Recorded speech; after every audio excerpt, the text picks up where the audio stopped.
I'm getting so tired. I'm getting so.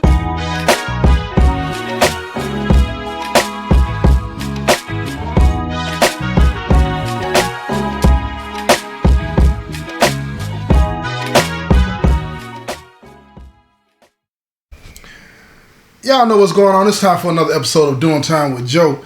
I'm your host, Joe Baker, and welcome to the show, y'all. Look here, life is full of twists and turns, secrets and lies. You never know what someone has been through. This story is about this guy named Cole. Cole was 25 when his life changed forever. Forever, you know? Cole was an electrician by trade. You know, he had learned everything he knew from his father. His father's name was Randy. And at an early age, Cole clung to his father in a way to where, you know, like most kids do it. But most boys cling to their mother and the girls cling to their father, you know, that type of thing. But this was one of those unique situations, a special bond that he had with his father. He looked up to his father. He saw his father as someone like Superman. Well, nothing that he can't do. Nothing.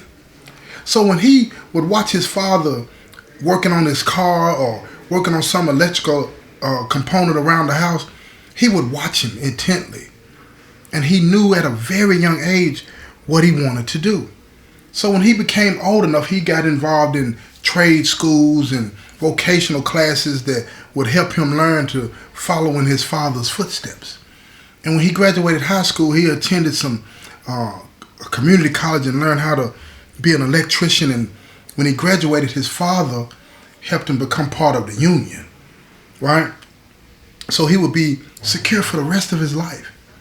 And on this particular day, the day that everything was supposed to be special, the graduation day, the day that he would become a part of the union and everything would work out for him and his life would be mapped out, following in his father's footsteps, his father takes him out for drinks. And they go to this bar and they're enjoying themselves and everything is fine. A lot of the guys from the union hall are at the bar. Everybody's drinking, laughing, and patting, you know, Cole on the back, telling him how proud they are of him and how good he's going to be and all of these different types of things. And life is good. Life is good. So Cole and Randy, they knocking them back. They're drinking beers and a couple of shots here and there. Nothing major. Nothing real major, but enough to just feel festive, you know, tipsy, just a little bit. So when they go to the car, you know, Randy's a little older. That's his father. And he's feeling a little woozy. So Cole tells him, said, look, I'll drive. I'm good. You just ride with me. Because they drove to the bar in different cars. So Randy gets in the car with Cole and they pull off.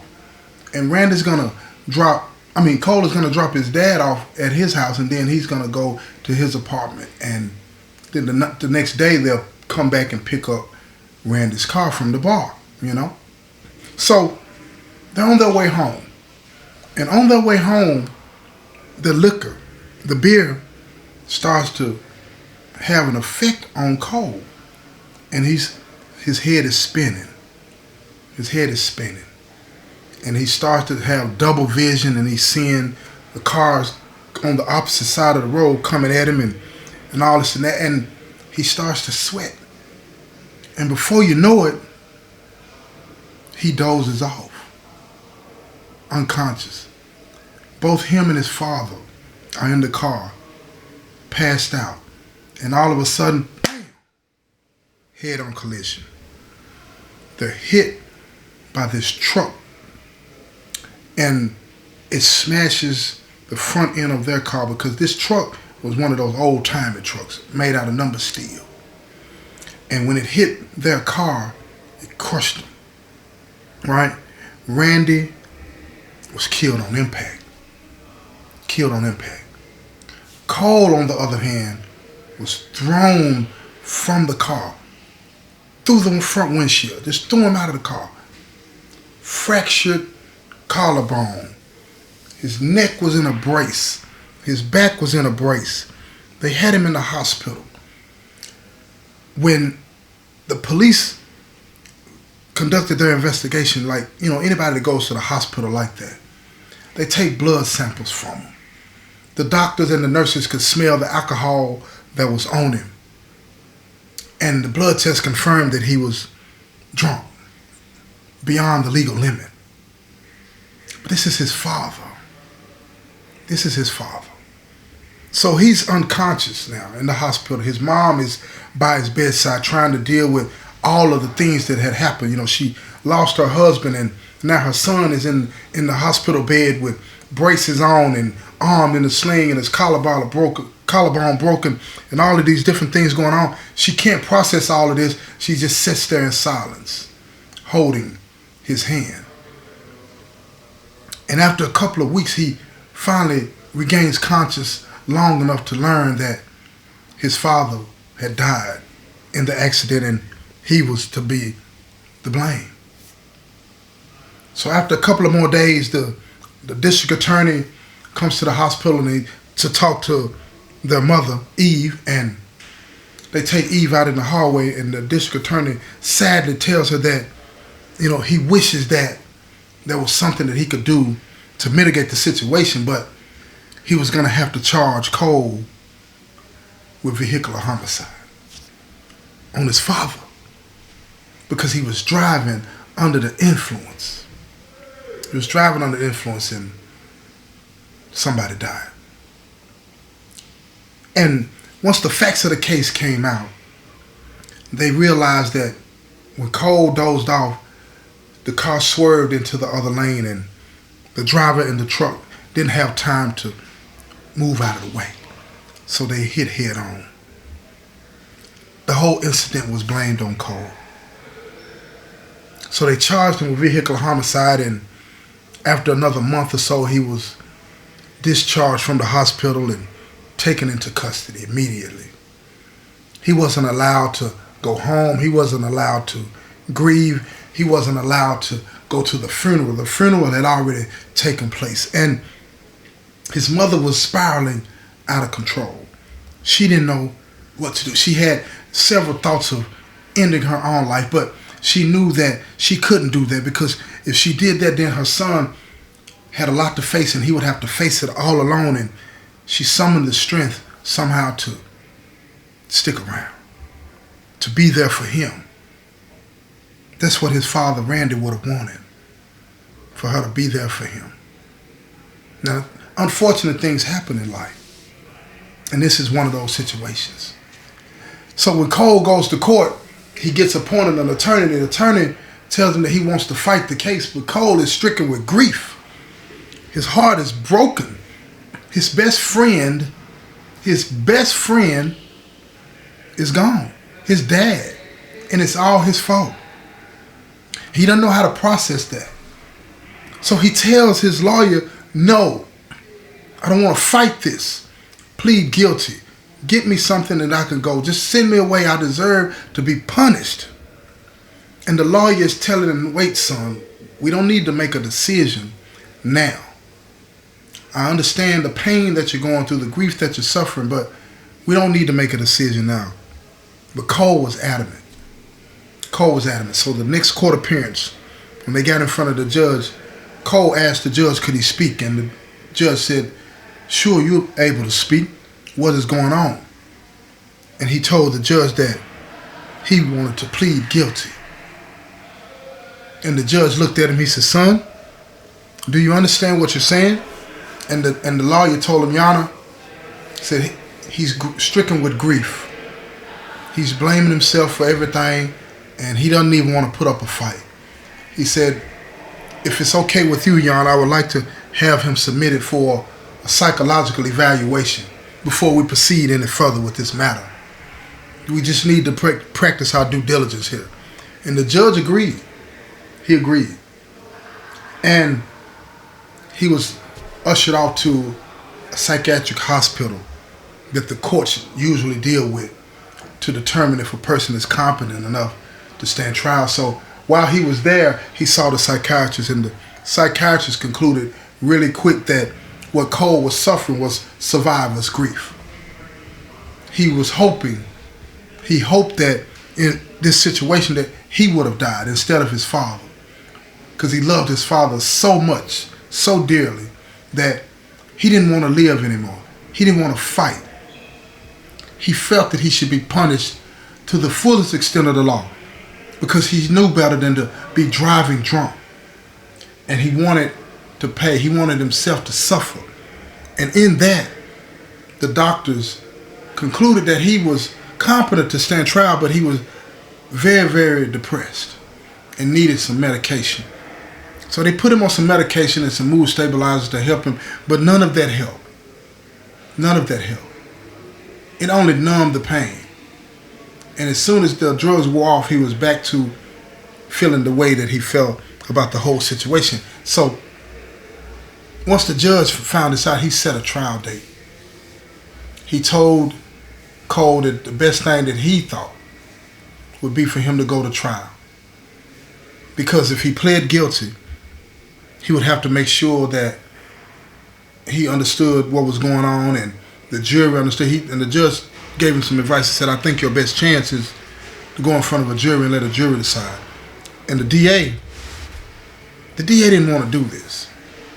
He didn't, but he had to follow the law. He couldn't let this young man go. But he knew that this young man had suffered enough. So he stood up and he told the judge, he said, Your Honor, if you may, I would like to postpone this for a few days and see if we can work out something that can settle this issue expediently. And the judge looked at the DA and he agreed because everybody understood the circumstances here. Cole had suffered enough, but the law had to have its pound of flesh. The people would not accept favoritism in this situation. So after a couple of days, the DA decided that a 6-year sentence would be sufficient at 30%. And he took the offer to Cole's lawyer, and the lawyer took it to Cole, and Cole, still distraught, he said, whatever. And the lawyer put the papers in front of him. He said, just sign this paper, and then we'll be done with this matter, and you can move on with your life. And Cole told him, I don't have a life to move on with. I killed my dad. I deserve whatever happens. But the lawyer told him, he said, look, son, you're going to go away for at least 2 years of the 6, and maybe the whole 6. We don't know. But at least you'll be getting out. And he said, by the time you get out, you'll still be in your early 30s, young enough to have a full life and move on. That's what your father would have wanted. And when Cole heard him say that that's what his father would have wanted, he looked at the lawyer and tears started to roll down his face. And the lawyer understood the pain that he was going through, and because he had kids of his own. And he reached out and he patted Cole on the back and told him, it's going to be okay. It's going to be okay. Just go in there, do your time, take all the programs that they offer you, come out, and things are going to work out as best they can. So the lawyer got up, walked out, and the officer gave Cole a few minutes by himself, and he came in the room and he told him, he said, son, it's time for me to take you away. So Cole stood up and he readjusted the handcuffs on Cole and he walked him to the jail. After a couple of weeks, it was time for him to be transported to the prison. And they came and they got him early that morning, put him in the van and took him off to prison. And he was sent into the prison system to do 6 years at 30%. Now, considering the circumstances, that was a deal. That was a deal. Most people end up with 8, 12 years, sometimes at 100%. But this situation was different, and the judge and the DA and everybody involved took that into consideration. This was a sad, sad situation. So when Cole got to the prison, he was put in the cell with this guy that really wasn't the best fit for him. This guy was one of those guys that he was very possessive of the cell, the space in the cell, and he wanted Cole to conform to how he run the cell and not what Cole needed for himself. But Cole was still so distraught. He was very submissive, in anything that he was doing, and he didn't want any trouble out of anybody. He didn't want to have any problems out of anybody. So whatever his cellie said yes to, he agreed to, but he really didn't listen and remember what it was that he was saying. So one day when Cole was about to brush his teeth, his cellie said, "Don't forget what I told you about brushing your teeth in the cell."